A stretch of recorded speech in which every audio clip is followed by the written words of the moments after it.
Hey, it's your host Nicole Haig, and welcome to another exciting episode of the Accountology Show. Now, before we get into today's episode, we have an exciting announcement to make at the end of today's show, so stay tuned till the end because you're going to want to hear this.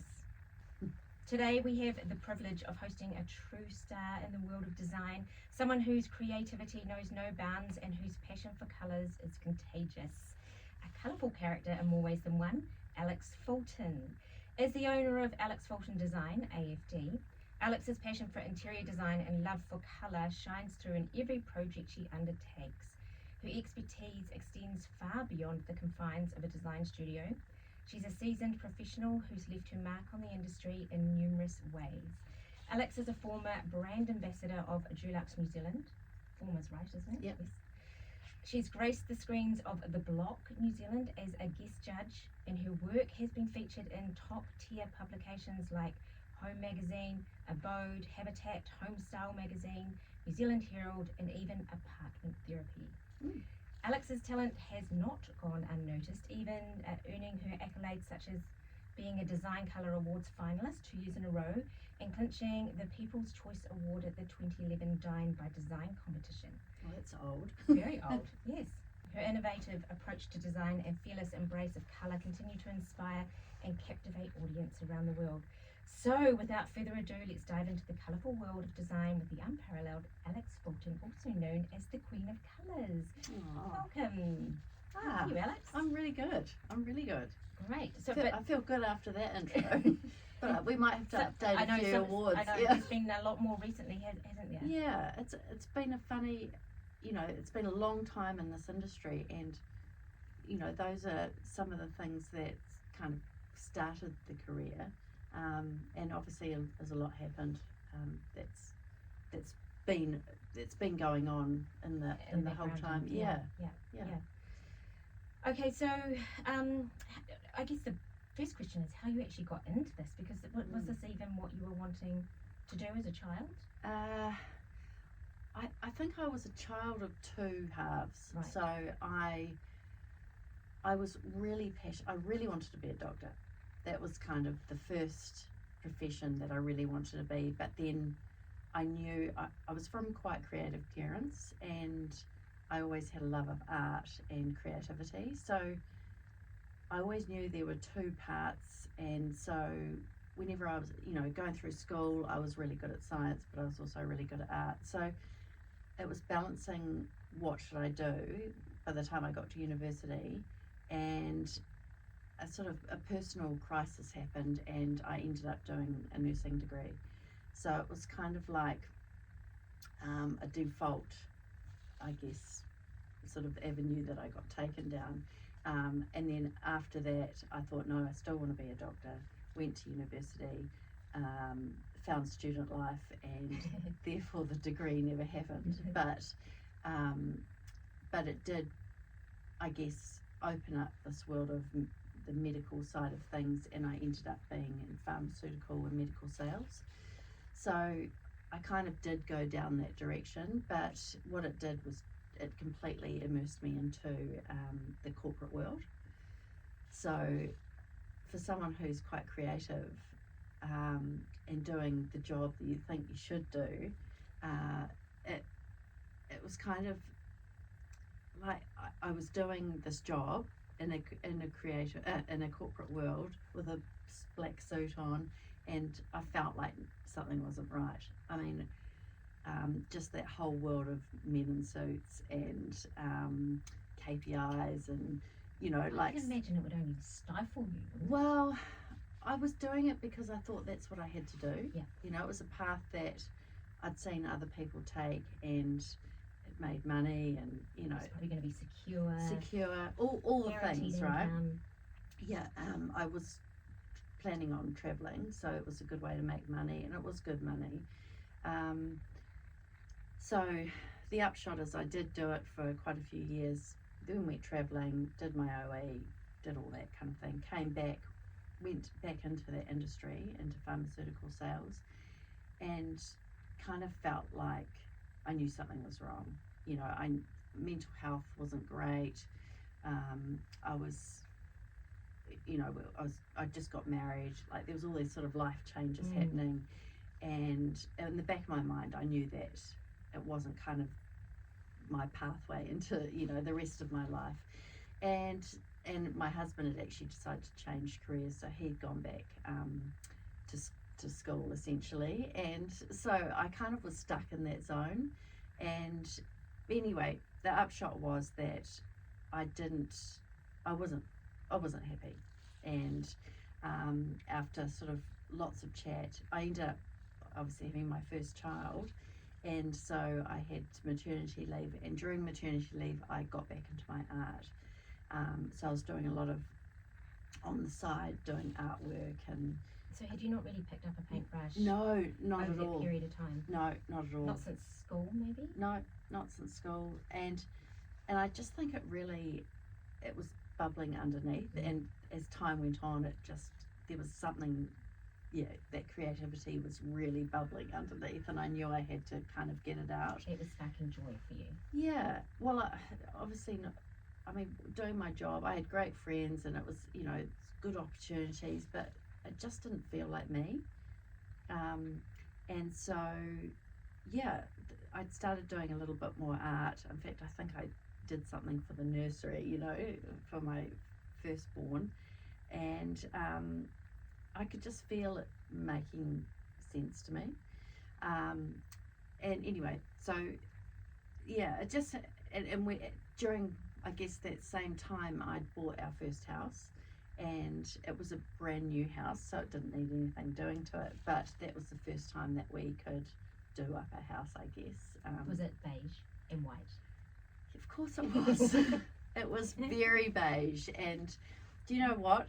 Again, I think this was symptomatic of me being in this industry of, what I should do. I started to buy, we'd buy our first couch for this house, and I bought a brown couch because that's what you thought you were meant to do? Yeah, and I remember we bought brown couch that was the colour raisin, so definitely brown, and then matching brown shelves. And the one thing that this house had, it was only tiny, it was only a little 2-story townhouse, but it had probably a metre by a metre backsplash. That's how small the house was in the open plan kitchen, and they were bright orange tiles. And I remember that sparking joy. Yeah. I remember thinking, that's the funnest part of this house, not the brown couch I bought, or the brown, the wooden shelvings, that's just, So it just kind of tipped something in my mind. And then inevitably, after many walks with baby groups, and I got talking to a friend of mine who was a lawyer actually, and she was an art, she wanted to try and start collecting art, and so we started talking about art, and as one thing leads to another, we thought of a business idea, and so we came up with this idea of pieces of design, and we were quite ahead of our time, and probably too ahead of our time, because we designed about 35 designs, put them up onto a website, and as a consumer you could go in, choose what design you wanted. We'd do it in a different colour, like 3 or 4 different colourways, and you could choose what colourway you wanted, how big you wanted the canvas, and then literally spit out the product. We'd make it for you, and arrive on their doorstep was a piece of design. Customized art, yeah. So we put in quite a lot of time and effort obviously into that, and it was great. It got me really, we were talking to a graphic designer, we'd done some branding, all of a sudden I felt excited, yeah. And I felt like this is something that I could see happening. As happens with going to business with friends, it's, we had very distinct roles. I was the creative, she was the sort of, the admin person, but those lines started to blur, which was a little bit confusing.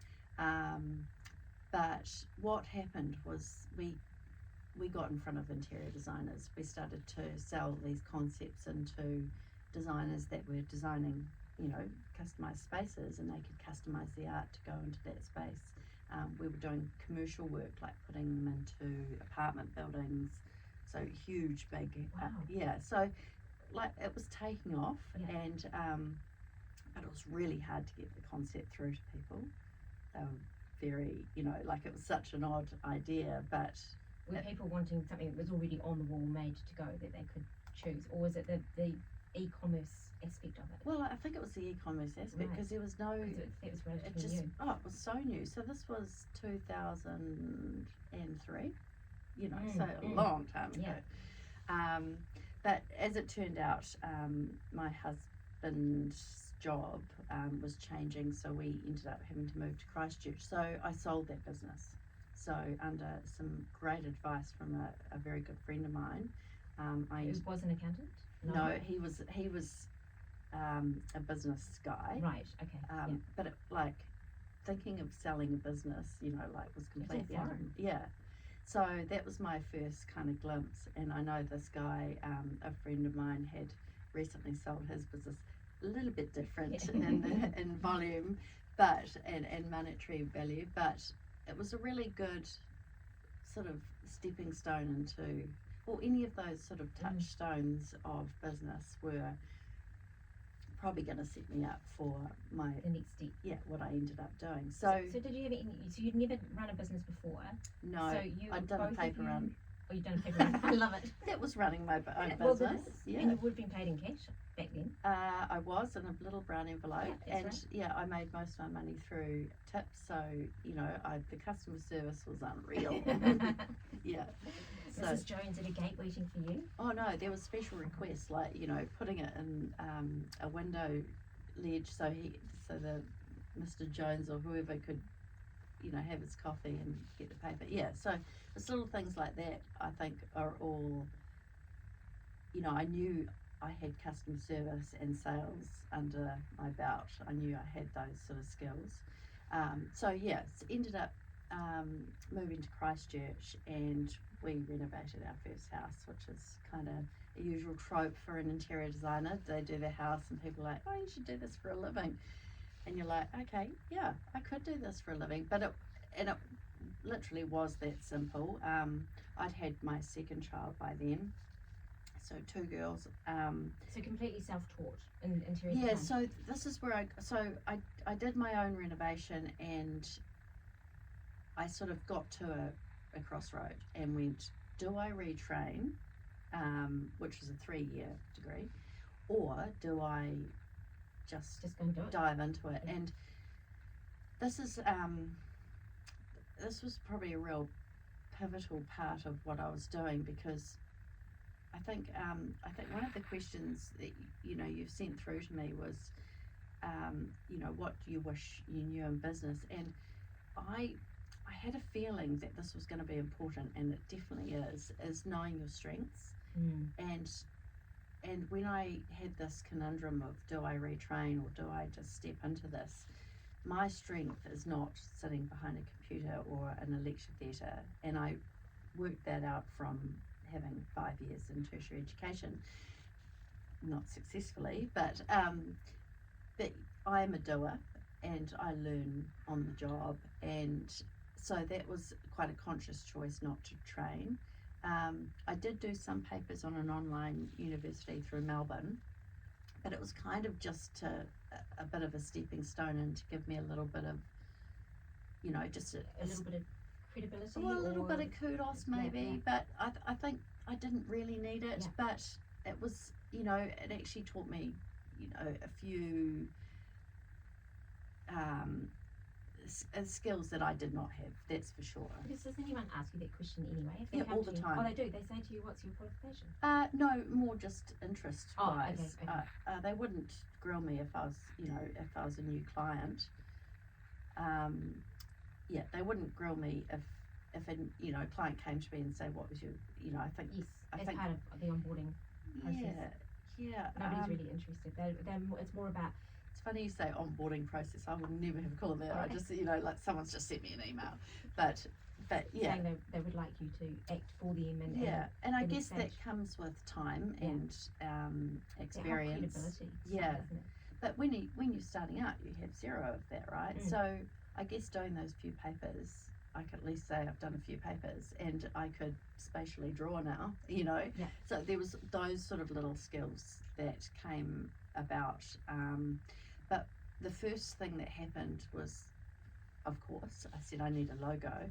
So I, through a friend of a friend, went to this girl and said, she was just starting out as a graphic designer and I was just starting out as an interior designer, and I said, would you do my logo? And she said, well, I've just moved into an office, can you design my office? So that was the first, the contract. Yeah, the contract. And the first, my first client essentially. And really I haven't sort of been without clients since. I don't know why or how, but it's just kind of one's led to another, and this was, I first started the business in 2006, so what are we, 19 years? Wow, yeah. That's fantastic, isn't it? Yeah. And what about challenges that you've had in business? What would you? So many. Yeah. Okay, so I haven't got the formal training, and I didn't get and I don't even really know if they do this. I hope they do in formal training for interior design. I hope they do a lot of business support, and because I learnt on the fly a lot of things. Yeah. I just learnt by falling over. I learnt by picking myself up again. I learnt by asking questions, and it really was just in the trenches. I learnt by looking it up on websites, reading blogs, because that's what it was back then.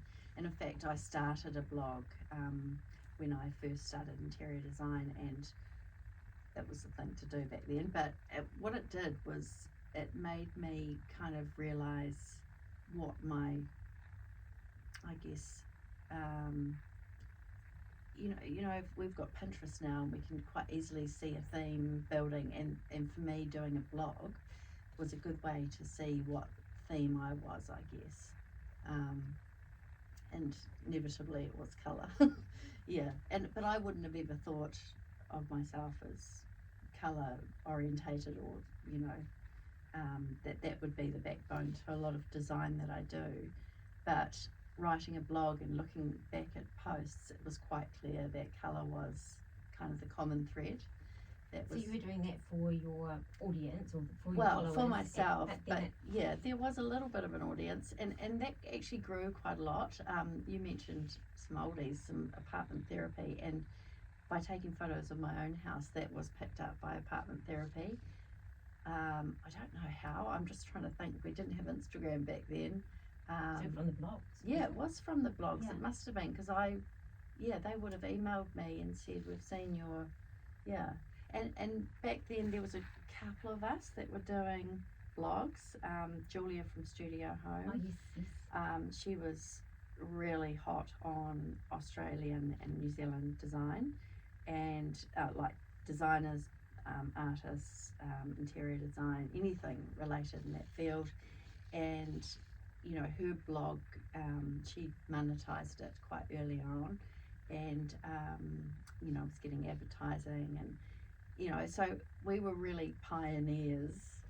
Obviously she went on, and mine was sort of to help my business, the interior design, but hers encapsulated like this huge audience, and she did really, really well from that, and became her business. But we were seeing people over in Australia, like the Design Files, Lucy Fegan's, creating her sort of design empire through a blog as well. So we were early adopters of this kind of visual medium. Because your marketing is amazing. It's sensational.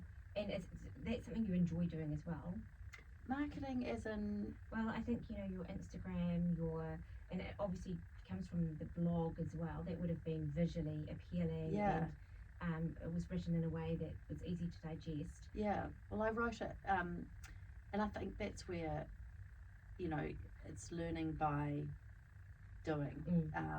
And I made a conscious effort when I wrote the blog to write it in my own voice, because no one I didn't read people speaking the way I spoke. I was quite honest and blunt, and there became quite a community of people doing this, and it was quite, like, I think magazines back then were quite staid, and there was a formulaic way to show a house, Very and contrived. yeah, and I think being genuine and true to what I was doing, whether it's blind faith or I don't know what it is, but I was encouraged by friends and family And I think to you were being authentic, Yeah. weren't you? And that's what people fall in love with. yeah, and it was kind of being authentic before authentic was Became a buzzword. yeah, but that's kind of, I think, from my past and my jobs I've done in the past, not being authentic to myself didn't equal happiness. And so when I was authentic, it really gave me personal happiness. So that was always the place that I started in, if that makes sense. Completely. Yeah. Because It wasn't conscious, yes, but yeah, I it's kind of, evolved over time. yeah, and it has evolved, and it's hard to, like I think when I redid my website years ago, Which is amazing, by the way. well, it's very old now. Like I think it's about 12 years old. Is it? Yeah, and I was It still thinking looks about redoing it, right.